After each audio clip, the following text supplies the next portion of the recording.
Hello साथियों, जय हिंद। स्वागत है आप सभी का एक बार फिर से आपके अपने यूट्यूब चैनल रानी लक्ष्मीबाई क्लासेस में। दोस्तों, सामान्य हिंदी का महत्वपूर्ण प्रश्न पत्र हम आप लोगों के लिए लेकर आए हैं। पूरा 37 प्रश्नों वाला पेपर होगा। आपको अंत तक क्लास में बने रहना है साथियों। अति महत्वपूर्ण क्लास होगी आज की। साथियों ध्यान रखिएगा, आज से केवल पुलिस एग्जाम के लिए केवल और केवल साथियों 10 से 12 दिन का समय रह गया है। तो साथियों अब जी जान लगा दीजिए, अब समय नहीं रहा है साथियों फालतू टाइम का। तो साथियों सभी सदस्य आप लोग क्लास को लाइक कर दें और ऐसी ही वीडियो अगर आप लोग डेली देखना चाहते हैं तो चैनल को सब्सक्राइब करके बेल आइकन प्रेस जरूर कर दें ताकि आपको क्लासों का नोटिफिकेशन सही समय पर मिल सके। इससे पहले साथियों 18 क्लासें हमने हिंदी की करा दी हैं। लिंक आपको इसी क्लास के नीचे डिस्क्रिप्शन में दे देंगे, सारी क्लासें देख लेना, ठीक है। आइए, पहला प्रश्न सीधा आपसे पूछा जा रहा है दोस्तों।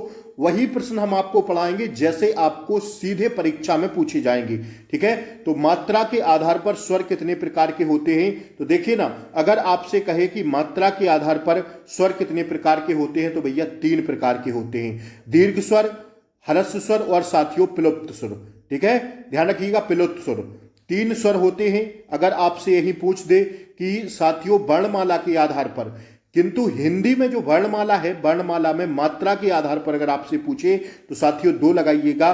प्लुप्त स्वर नहीं होगा, वहां पर केवल दीर्घ और ह्रस्व होगा। तो ये आपको ध्यान रखना पड़ेगा कि यहां पर पूछा मात्रा के आधार पर स्वर के कितने भेद होते हैं, तो साथियों ऑप्शन बी होगा, 3 होते हैं, ठीक है, 3 होते हैं। आइए दूसरा प्रश्न साथियों हम लोग देखेंगे। दिए गए वाक्य में उपर्युक्त विराम चिन्ह का चयन करें। विराम चिन्ह इसमें क्या लगाएंगे? सवेरा हुआ, चिड़िया चहचहाने लगी। तो साथियों आप लोग बताइए इसमें किस विराम चिन्ह को लगाएंगे? तो साथियों इसमें लगाएंगे हम लोग किसको? अल्प विराम। अल्प विराम हमें किस में दिख रहा है? ऑप्शन डी में दिख रहा है, ठीक है। ये वाला होता है अल्प विराम, ठीक है। तो अल्प विराम सवेरा हुआ, यहां पर अल्प विराम लगाएंगे, चिड़िया चहचहाने लगी, ठीक है। ऑप्शन डी हमारा क्या हो जाएगा दोस्तों? राइट आंसर हो जाएगा। हवा कैसा शब्द है? अति महत्वपूर्ण प्रश्न। हवा साथियों संज्ञा शब्द है। कैसा शब्द है साथियों? ऑप्शन डी होगा हमारा राइट आंसर। कैसा है भैया? संज्ञा शब्द है। हवा कैसा शब्द है? संज्ञा शब्द है। आइए, निम्नलिखित में से किस वाक्य में सर्वनाम का प्रयोग हुआ? सर्वनाम का प्रयोग किसमें हुआ? तो साथियों सर्वनाम का जो प्रयोग हुआ भैया, सर्वनाम के कितने भेद होते हैं? तो सर्वनाम के अगर आपसे कहे कि कितने भी भेद होते हैं तो 6 भेद होते हैं। निजवाचक सर्वनाम, अनिश्चयवाचक सर्वनाम साथियों, अनिश्चयवाचक, निश्चितवाचक, संबंधवाचक और प्रश्नवाचक और पुरुषवाचक सर्वनाम, 6 भेद होते हैं। अब देखिए निम्नलिखित में से किस वाक्य में सर्वनाम का प्रयोग हुआ है? तो सर्वनाम का प्रयोग हुआ है दोस्तों किस में? ऑप्शन बी, मैं कल दिल्ली जा रहा हूं, ठीक है। इसमें क्या हुआ है साथियों? सर्वनाम का प्रयोग हुआ है, दैट्स योर आंसर, ठीक है। ऑप्शन बी इसका क्या हो जाएगा? राइट आंसर हो जाएगा। सर्वनाम के 6 भेद होते हैं। भेद पूछे तो 6 लगाइएगा, ठीक है। पूछता है साथियों 2019 हिंदी के पेपर, पुलिस परीक्षा के पेपर में सीधा पूछा था सर्वनाम के कितने भेद होते हैं, ठीक है ना। आइए, विशेषण का लिंग किसके अनुसार होता है? विशेषण का लिंग किसके अनुसार होता है? तो 5 का राइट आंसर हो जाएगा ऑप्शन ए, विशेष के अनुसार। किसके अनुसार भैया? विशेष के अनुसार। इनमें से क्रिया के रूप में देखिए ना, इनमें से क्रिया के किस रूप में कर्ता के अनुसार लिंग परिवर्तन नहीं होता? तो 6 का राइट आंसर हो जाएगा भूतकालिक रूप में। किसमें भैया? भूतकालिक रूप इसका राइट आंसर होगा। 7वां प्रश्न है, हमें प्रतिदिन, देखिए ना, प्रतिदिन सूर्य नमस्कार करना चाहिए, रेखांकित शब्द को पहचानिए।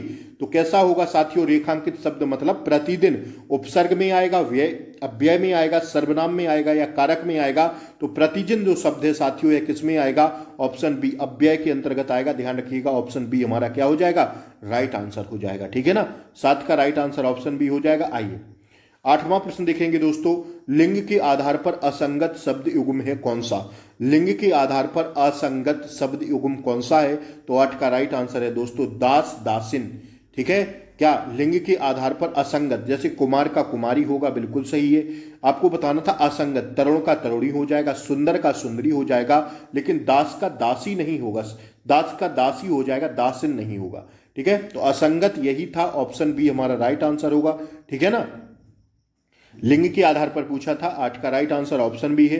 9वां प्रश्न हम लोग देखेंगे। आइए, हिंदी में कितने वचन होते हैं? तो आप सब लोग जानते हैं भैया हिंदी में 2 वचन होते हैं, ठीक है। हिंदी में कितने वचन होते हैं? 9 का राइट आंसर होगा ऑप्शन ए, ठीक है, आइए 9 का ए होगा ना। आइए 10वां प्रश्न देखिए, नीचे दिए गए वाक्य का काल ज्ञात करें। नेताजी ने भाषण दिया, इसमें राइट आंसर क्या होगा? आसन्न भूतकाल, अपूर्ण भूतकाल, पूर्ण भूतकाल या सामान्य भूतकाल। नेताजी ने भाषण दिया, नेताजी ने भाषण दिया, तो इसका कौन सा राइट आंसर हो जाएगा दोस्तों? 10 का राइट आंसर होगा सामान्य भूतकाल, मतलब अभी अभी दिया। नेताजी ने भाषण दिया सामान्य भूतकाल के अंतर्गत आएगा यह भैया, ठीक है। आइए, उसके द्वारा लिखा नहीं जा सकेगा, इस वाक्य में वाच्य का कौन सा प्रकार है? उसके द्वारा लिखा नहीं जा सकेगा, इस वाक्य में वाच्य का कौन सा प्रकार है? तो 11 का राइट आंसर हो जाएगा ऑप्शन सी, भाववाच्य। कैसा है साथियों? भाववाच्य का उदाहरण यह है। अब देखिए, क्रियापरक व्याकरणिक कोटि चिन्हित कीजिए, क्रियापरक व्याकरणिक कोटि चिन्हित कीजिए, तो 12 का राइट आंसर होगा ऑप्शन ए, कारक। क्या होगा भैया? कारक होगा। आइए, इनमें से कौन सा शब्द तद्भव नहीं है? तद्भव नहीं है जो, वो साथियों केवल है कौन सा? 13 का राइट आंसर हो जाएगा क्या साथियों? अग्नि, ठीक है। बाकी सब आम्र का तत्सम होगा आम्र, तो ये भी तद्भव है। 8 का अष्ट, ये भी तद्भव है और ये भी तद्भव है। अग्नि साथियों केवल तत्सम शब्द है, ठीक है। तो अग्नि का तद्भव आग हो जाएगा, ध्यान रखिएगा। ऑप्शन डी हमारा क्या हो जाएगा? Right answer. अग्नि शब्द जो है साथियों तद्भव के अंतर्गत नहीं है, ठीक है, क्योंकि यह तत्सम शब्द है। आइए 13 हो गया। अब हम लोग अगला प्रश्न देखेंगे 14वां। आइए देखिएगा 14वां प्रश्न क्या कह रहा है, निम्नलिखित में से नि उपसर्ग का प्रयोग किस शब्द में हुआ? देखिए मैं आपको बताऊं, उपसर्ग की बात कहे तो उपसर्ग शब्दांश के पहले लगते हैं और प्रत्यय शब्दांश के बाद में लगते हैं, ठीक है ना। निम्नलिखित में से नि उपसर्ग का प्रयोग किस शब्द में हुआ? तो 14 का राइट आंसर हो जाएगा निगम में, ठीक है ना। आइए, प्रत्यय शब्द कितने शब्दों से बना है? प्रत्यय शब्द कितने शब्दों से बना है? तो दोस्तों यह 2 शब्दों से बना है। कितने शब्दों से? 2 शब्दों से। अब देखिए अगला प्रश्न, अपना गुस्सा काबू में करो, शांत रहो, निम्न में से किस विकल्प में उपर्युक्त वाक्य में प्रयुक्त शांत शब्द का विलोम नहीं दिया गया है? तो शांत का अगर बात करें साथियों तो हम लोग क्या होता है, क्या होगा साथियों? 16 का राइट आंसर उद्रिग होगा। उद्रिग, उत्तेजित, अशांत, ठीक है। शांत का ये सब विलोम होते हैं लेकिन स्थिर नहीं होता, तो ऑप्शन बी हमारा क्या हो जाएगा? राइट आंसर हो जाएगा। आइए अगला प्रश्न हम लोग देखेंगे दोस्तों, विलोम शब्दों का निम्न में से कौन सा युग्म सुमेलित नहीं है? कौन सा शब्द युग्म सुमेलित नहीं है आपसे पूछ रहा है। अपना पराया होता है, आस्था अनास्था होता है, आकाश पाताल होता है, लेकिन अग्नि का आग नहीं होता। यह तो साथियों पर्यायवाची है, ठीक है।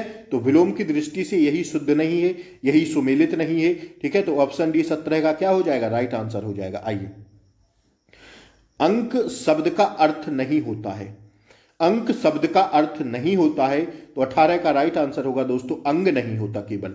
अगर चिन्ह की बात करें होता है, गोद होता है, संख्या होता है, ठीक है। क्या पूछा था कि नहीं होता है, तो भैया अंग नहीं होता है, ठीक है ना। ऑप्शन डी हमारा क्या हो जाएगा? राइट आंसर हो जाएगा। 18 is the right answer, option D. आइए, इनमें से आगार शब्द का पर्यायवाची शब्द कौन सा नहीं है? आगार का शब्द का पर्यायवाची शब्द कौन सा नहीं है? तो 19 का राइट आंसर होगा दोस्तों क्या होगा? ऑप्शन बी, ठीक है। घाम नहीं है आगार का, भवन होता है, आवास होता है, घर होता है, ठीक है ना। पूछा था कौन सा नहीं है, तो ऑप्शन बी हो जाएगा, ठीक है ना।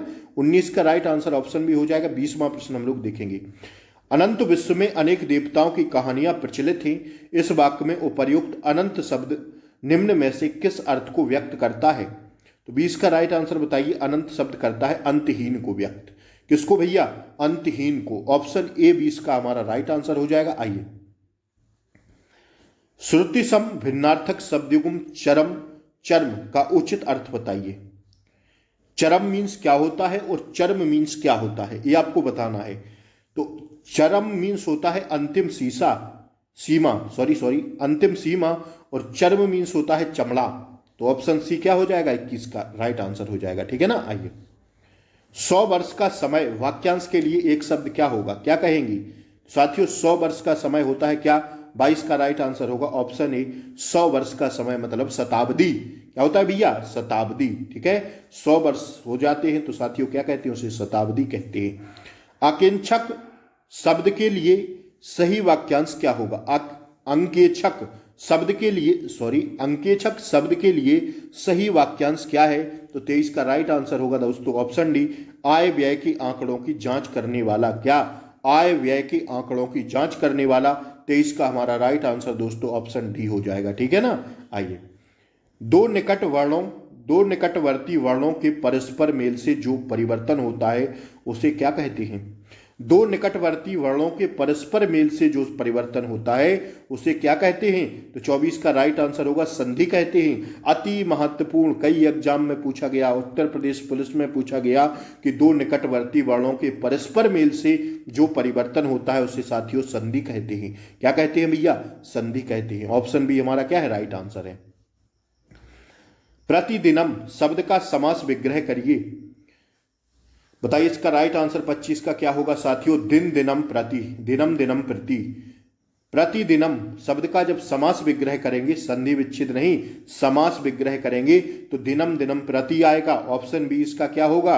राइट आंसर होगा। निम्नलिखित वाक्य में कौन से भाग में त्रुटि है? विद्वानों का दल आ रहा है। तो किसमें त्रुटि है साथियों? तो देखिए ना किसमें है। इसका राइट आंसर होगा 26 का ऑप्शन डी, क्योंकि विद्वानों ऐसे नहीं लिखा जाता। ठीक है, वाह होगा, वाह। ठीक है ना। आइए, विद्वानों का दल आ रहा है, विद्वानों में ऑप्शन डी में होगा करेक्शन। ठीक है ना, ऑप्शन डी में होगा। 26 का राइट आंसर ऑप्शन डी होगा। 25 का ऑप्शन बी देखे थे। 27वां प्रश्न हम लोग देखेंगे। स्थायी भावों को अनुभूति के योग्य कौन बनाता है? स्थायी भावों को अनुभूति के योग्य कौन बनाता है? तो 27 का राइट आंसर होगा विभाव। कौन बनाता है भैया? विभाव बनाता है। इनमें से 16 मात्राओं वाला छंद कौन सा है? इनमें से 16 मात्राओं वाला छंद बताइए। तो 28 का राइट आंसर होगा ऑप्शन ए, चौपाई। ठीक है, 16 मात्राएं होती हैं भैया चौपाई में, ध्यान रखिएगा। ऑप्शन ए हमारा 28 का क्या है? राइट आंसर है। आइए, एक या अनेक वर्णों की आस पास तथा क्रमानुसार आवृत्ति को कौन सा अलंकार माना जाता है? एक या अनेक वर्णों की पास तथा क्रमानुसार आवृत्ति को कौन सा अलंकार माना जाता है? तो 29 का हमारा राइट आंसर होगा अनुप्रास अलंकार। कौन सा मानते हैं? एक ही वर्ण की आवृत्ति बार बार हो साथियों तो वहां पर अनुप्रास अलंकार होता है। चारु चंद की चंचल किरणें। ठीक है ना। ऑप्शन ए हमारा क्या हो जाएगा? राइट आंसर हो जाएगा। आइए, इसको देखिए भैया क्या कह रहा है प्रश्न को। 30वां प्रश्न क्या कह रहा है? किस समूह में शब्द ठीक प्रकार से रखे गए हैं? भाववाचक संज्ञाएं निराशा, हताशा, भलाई, विजय, भाग्य। किसमें साथियों रखे गए हैं ये बताना है आपको। तो 30 का होगा साथियों राइट आंसर पहले और दूसरे और तीसरे में। ठीक है, ऑप्शन ए होगा। ठीक है ना, क्योंकि भाववाचक संज्ञाएं निराशा, हताशा, भलाई, विजय, भाग्य, विशेषण शक्तिशाली, पराधीन, सम्य, स्वेच्छाचारी, पुराना, और सर्वनाम मैं, तुम, हम, तुम्हारा, क्या, क्यों। ठीक है, ये सब किस में आएंगे? सर्वनाम में आएंगे। ठीक है ना। तो साथियों अकर्मक क्रियाएं ये सब ए नहीं होगा, 1 2 3 केवल सही होगा। ठीक है ना। 30 का राइट आंसर क्या होगा आपका? ऑप्शन ए हो जाएगा। आइए, 31वां प्रश्न हम लोग देखेंगे। प्रस्तुत विकल्पों में लोकोक्ति को पहचाने। कौन सी है लोकोक्ति? लोकोक्ति को पहचानिए। तो 31 का राइट आंसर होगा आ बैल मुझे मार। ठीक है, आ बैल मुझे मार। कहते नहीं है कि आ बैल मुझे मार। बैल ना कूदे कूदे तंगी, कहावत का अर्थ क्या है? बैल ना कूदे कूदे तंगी। तो इसका राइट आंसर है स्वामी के बल पर सेवक का साहस। क्या होगा भैया? स्वामी के बल पर सेवक का साहस। आइए, 33वां प्रश्न देखिए। पूर्व मध्यकाल का समय कौन सा माना जाता है? पूर्व मध्यकाल का समय कौन सा माना जाता है? तो साथियों इसका राइट आंसर होगा 33 का राइट आंसर होगा साथियों ऑप्शन बी, 1375 से 1700 तक। ठीक है, आइए देखिए यह गद्यांश आपसे पूछा जाएगा। 3 से 4 प्रश्न आपसे गद्यांश से पूछे जाएंगे। तो मैं पढ़ रहा हूं, आप लोग सुनते चलिएगा। इस रत्नगर्भा वसुंधरा के अंतःस्थल में हीरे, मणि, माणिक और संपदा का अभाव नहीं है। धरती पर विस्तीर्ण अतल गर्भ अनंत धनराशि से भरा पड़ा है। आवश्यकता है इसके वक्ष को चीरकर उन्हें अलगाव वाले दृढ़ संकल्प और साहस की। धरती के अंदर विद्यमान धनराशि के कारण ही धरती वसुंधरा कहलाती है। इस धरा पर रहने वाले कुछ लोग ऐसा मानते हैं कि यदि भाग्य क्या हो साथियों, कि यदि भाग्य में नहीं है तो हथेली पर आई वस्तु की नष्ट हो जाती है। जब हम अपना चिंतन केवल भाग्यवाद को आधार मानकर करते हैं तो हम लक्ष्य की प्राप्ति के लिए अपेक्षित प्रत्ययन नहीं करते। प्रत्ययन के अभाव में फल ही नहीं मिलता और लोग भाग्य को दोष देने लगते हैं। ऐसे भाग्यवादी लोगों को कायर माना जाता है। अकूत संपदा तो उसी को मिल सकती है जो पूर्ण संकल्प के साथ कार्य में प्रवृत्त हो। जैसे अर्जुन का ध्यान पक्षी को भेद जाने वाली आंख पर था, उसी प्रकार जो लक्ष्य के प्रति एकनिष्ठ होकर प्रयासशील रहता है, समय के परिपाक के साथ उस लक्ष्य को पाने को सफल हो जाता है। ऐसे लोग जो भाग्य के सहारे बैठे रहते हैं और प्रतीक्षा करते रहते हैं कि अली बाबा की सिमसिंग वाली गुफा का द्वार कब खुलेगा, उन्हें जब असफलता का अंधेरा अपने चारों ओर घिरता दिखाई देता है तब वे पछतावा करते हैं कि उन्होंने व्यर्थ की समय गवा दिया है। मनुष्य के पास सभी कुछ ना कुछ लेने की क्षमता होती है, पर कैसे उन्हें पाया जाएगा, उसके लिए पूर्ण निर्णय शक्ति, दृढ़ संकल्प और अपेक्षित परिश्रम क्या है साथियों, आवश्यक है। कई बार लक्ष्य के एकदम समीप पहुंचकर हम प्रत्ययन करना छोड़ देते हैं और भाग्य को दोष देते हैं। भाग्य जैसी कोई वस्तु या तो होती है या नहीं है, और या परिश्रम की चाबी के साथ मिलकर भाग्य की चाबी काम करती है। भाग्य की अकेली चाबी सफलता के ताले को नहीं खोल सकती। इसलिए कवि तुलसीदास ने कहा है, कायर मन का एक अधारा, कायर मनकर एक अधारा, देव देव आलसी पुकारा। यह किसने कहा भैया? तुलसीदास ने कहा है। तो साथियों अब इसके हम लोग आंसर्स देखेंगे। बिल्कुल सही गद्यांश है साथियों आप लोगों के लिए कि आप लोग अगर भाग्य के भरोसे बैठे रहेंगे तो कुछ नहीं हो पाएगा। आपको पढ़ना पड़ेगा, इन 10 से 12 दिन में जी और जान लगाना पड़ेगा। एक दिन, एक मिनट, एक सेकंड आपका बेकार नहीं होना चाहिए, क्योंकि साथियों बगैर पढ़े आपका सिलेक्शन नहीं होगा। ये कटु सत्य है साथियों, जो सत्य है तो सत्य है। ठीक है, अब देखिए गद्यांश क्या कह रहा है। गद्यांश में कायर किसको माना गया है? कायर किसको माना गया है? तो कायर जो अपेक्षित परिश्रम से डरकर भाग्य का आश्रय ले। भाग्य से कुछ नहीं होगा, तुक्के नहीं चलेंगे साथियों, पढ़ना तो पड़ेगा, हमें पढ़ना पड़ेगा, तभी हमें यूपी पुलिस की वर्दी मिलेगी। ऑप्शन ए इसका क्या हो जाएगा भैया? राइट आंसर हो जाएगा। भाग्य को कौन लोग दोष देते रहते हैं? तो भैया भाग्य को देते रहते हैं जो प्रत्ययन के अभाव में फल ना मिल पाने के कारण बचाव का बहाना खोजते हैं, वही साथियों भाग्य को दोष देते रहते हैं। ठीक है ना। देखिए परिश्रम शब्द का कौन सा व्याकरणिक इकाई है? तो साथियों परिश्रम शब्द की व्याकरणिक इकाई है कौन सी? 36 का राइट आंसर है ऑप्शन बी, संज्ञा। अंतिम प्रश्न आपकी स्क्रीन पर, जब हम अपना चिंतन केवल भाग्यवाद को आधार मानकर करते हैं तब क्या होता है? तो 37 का राइट आंसर है दोस्तों, हम लक्ष्य की प्राप्ति के लिए अपेक्षित प्रत्ययन नहीं करते हैं और असफल होते हैं। तो साथियों ये रहा आज का आपका सेशन 37 प्रश्नों के हिंदी के। आप लोग बताइए टारगेट कितना आप लोग कर पाए, जी जान लगाते रहिए। क्लास अच्छी लगी हो तो लाइक शेयर सब्सक्राइब करें चैनल को। फिर मिलते हैं अगली क्लास में, तब तक के लिए जय हिंद। ज़्यादा से ज़्यादा क्लास को शेयर कर दें। नमस्कार, शुभ रात्रि, नमस्कार।